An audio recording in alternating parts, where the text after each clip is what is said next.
Selamat datang di Ansen Film. Kali ini saya akan mengulas film terbaru Pixar, Luca.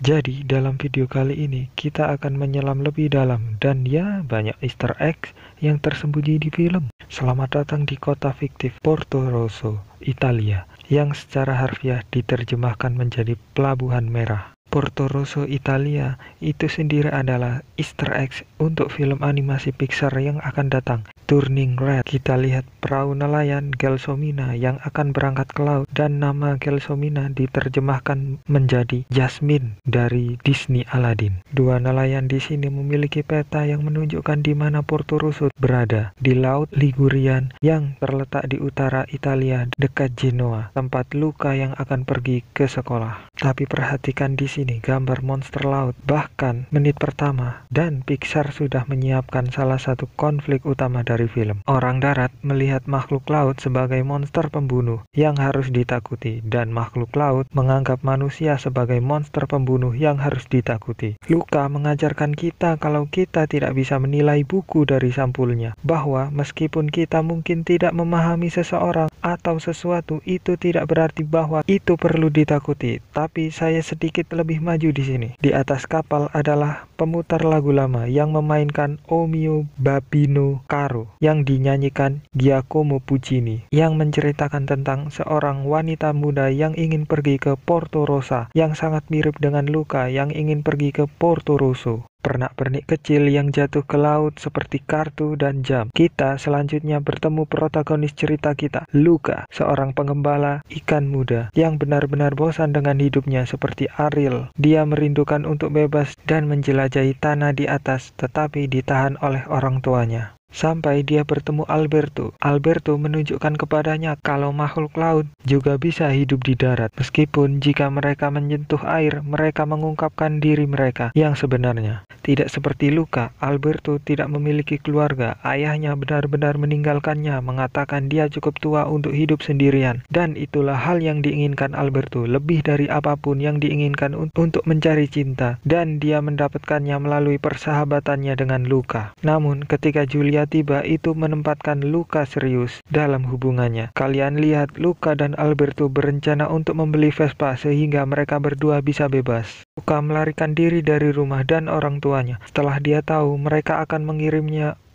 untuk pergi bersama pamannya yang aneh, Ugo, diperankan oleh Sacha Baron Cohen, yang jauh dari bahaya permukaan. Paman Ugo tinggal di Dipsy, tempat yang benar-benar berlawanan di mana Luca ingin pergi. Secara ironis, karena nama Luca berarti pembawa cahaya. Tapi di tengah jalan film, rencana Luca berubah. Dia ingin pergi ke sekolah untuk belajar lebih banyak tentang dunia dan alam semesta, yang berarti kalau Alberto akan ditinggalkan sekali lagi. Ini menyebabkan keretakan antara keduanya, yang akhirnya mengarah ke salah satu adegan film yang paling menyayat hati, di mana Luca menyalahkan Alberto setelah terungkap dia menjadi monster yang melemparkannya ke laut. Tapi Luca tidak terlalu jahat. Dari itu kita melihat rasa sakit di wajahnya saat dia mengkhianati temannya. Pengkhianatan dia nanti akan meminta maaf karena dia akan melihat gambar Alberto yang dirobek menjadi dua, dan tanda untuk setiap hari Alberto sendirian tanpa ayahnya. Luca menyadari seperti yang dilakukan kami bahwa emosi Alberto berasal dari pengabaian ayahnya, bahwa semua orang dalam hidupnya yang dia dekati telah meninggalkannya. Inilah mengapa di akhir film Alberto memutuskan untuk tinggal bersama ayah Julia, Massimo. Itu adalah win-win solution. Alberto mendapatkan figur ayah dan Massimo mendapatkan bantuan memancing dan pendamping, karena saat Julia bersama ibunya ada juga lapisan tambahan dari kedua karakter mengetahui bagaimana rasa menjadi berbeda. Massimo hanya memiliki satu lengan, sesuatu yang dia katakan kepada Alberto dia dilahirkan dengan berbeda seperti Alberto yang terlahir menjadi makhluk laut. Di akhir film, Alberto akhirnya menjual Vespa, satu hal yang dia kerjakan sepanjang film sehingga dia dapat membayar tiket kereta Luca. Dia telah menempatkan temannya di depan dirinya sendiri. Tiketnya adalah Easter egg. 113 adalah ruang kelas di Institut Seni California, tempat banyak animator Pixar belajar. Bahkan nomor kereta 94608 adalah kode pos untuk Emerville, California, tempat markas Pixar berada.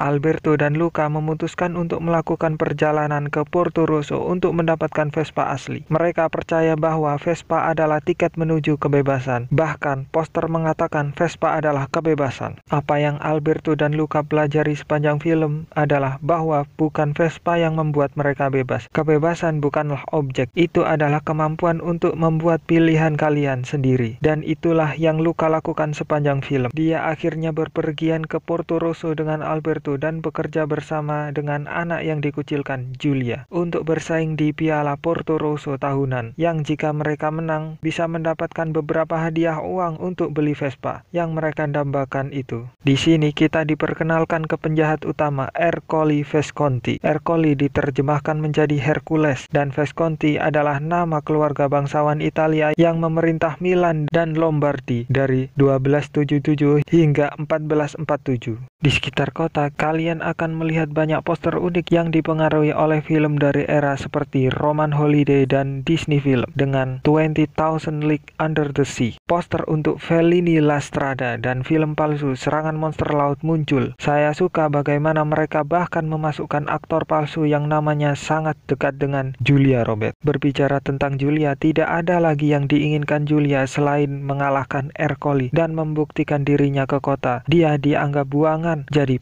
pas dia akhirnya bekerja sama dengan dua anak buangan lainnya, dia bersumpah kalau dia akan menjadi orang yang mengalahkan Ercole, menunjukkan bagaimana dia akan dapat posisi akhir yang mengorbankan dirinya dengan menabrakkan sepedanya ke Ercole sehingga Luca dan Alberto dapat memenangkan lomba. Luca dan Alberto tinggal bersama Giulia, dan saya suka bagaimana kucingnya diberi nama Machiavelli, seorang filsuf abad ke-15 yang terkenal karena mengatakan itu jauh lebih aman untuk ditakuti daripada menyukai. Quote yang secara halus dirujuk ketika Giulia mengatakan ini tentang pengikut Ercole.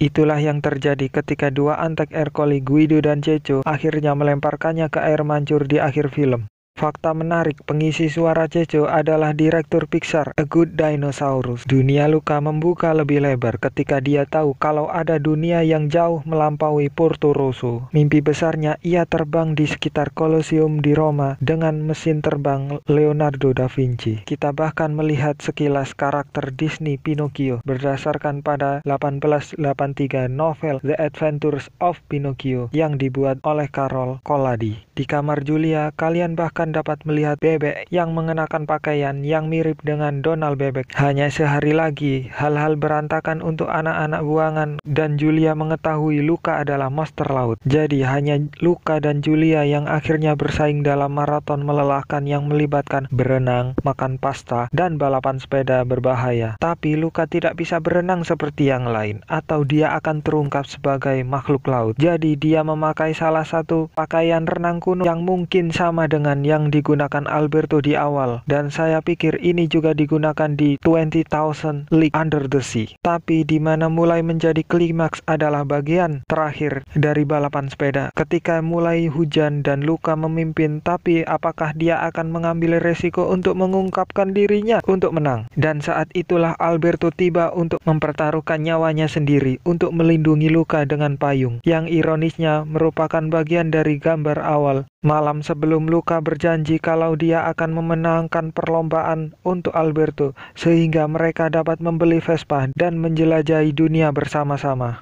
Dan sekarang Alberto datang untuk menyelamatkannya. Sesuatu yang lucu tentang pembicaraan Luca dengan Alberto di malam sebelumnya adalah bagaimana peran telah terbalik. Di awal Alberto mengatakan kepada Luca untuk membungkam suara di kepalanya yang mengatakan kepadanya kalau dia tidak bisa melakukan apa-apa yang dia sebut Silenzio Bruno, yang kemungkinan dinamai ayahnya yang menyuruhnya untuk diam sekarang. Luca mengatakan Alberto untuk membungkam suara itu sehingga mereka dapat mewujudkan impian mereka bersama. Luca akhirnya menyelamatkan Alberto dari Ercole dan Giulia mengorbankan dirinya agar Luca dan Alberto menang. Namun dalam prosesnya diri mereka yang sebenarnya terungkap. Massimo, pria yang pertama kali kita lihat memotong kepala ikan dan dengan kebenciannya untuk makhluk laut yang berdiri untuk mereka, menyatakan mereka para pemenang lomba. Bahkan ternyata bahwa dua nenek tukang gosip di awal adalah makhluk laut yang menyamar sepanjang film. Itu menunjukkan kepada kalian bahwa kalian tidak pernah tahu siapa orang itu dengan mendalam. Orang tidak harus menyembunyikan siapa mereka. Nenek Luka menempatkan yang terbaik ketika dia mengatakan, "Some people,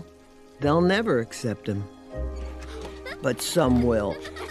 And he seems to know how to find the good ones." Dengan kata lain, akan ada orang seperti Ercole di dunia dan juga akan ada Julia. Menemukan Julia, Alberto dan Luka melepaskan impian mereka untuk memiliki Vespa, tapi itu tidak apa-apa. Mimpi mereka berubah dan terkadang apa yang kita pikirkan adalah mimpi kita yang tidak persis seperti yang kita butuhkan. Misalnya Alberto dan Luka berpikir bahwa mereka menginginkan sebuah Vespa, tapi yang mereka butuhkan adalah sesuatu yang sama sekali berbeda. Alberto membutuhkan cinta seorang ayah, dan Luka membutuhkan orang tuanya untuk melepaskannya. Film berakhir dengan Luka di kereta untuk memulai kehidupan barunya. Sepenuhnya menerima siapa dia, menonton pulau terpencil di mana perjalanan dimulai. Itu saat yang indah di mana sebagian hujan dengan matahari bersinar melalui simbol karakter kita sekarang. Bagian dari dua dunia yang berbeda, darat dan laut. Sekarang saya ingin mengakhiri beberapa Easter egg yang tidak masuk dalam bagian utama. Ketika scene Ercole ketika balapan, secara singkat dapat melihat planet Pizza Toy Story Delivery Scooter. Kalian bahkan akan melihat bola Luxo yang sebuah Easter egg di hampir setiap film Pixar yang pada awalnya terlihat dalam film Toy Story. Jika kalian menemukan Easter egg lain, beritahu saya di kolom komentar di bawah. Dan jika kalian pertama kalinya di sini,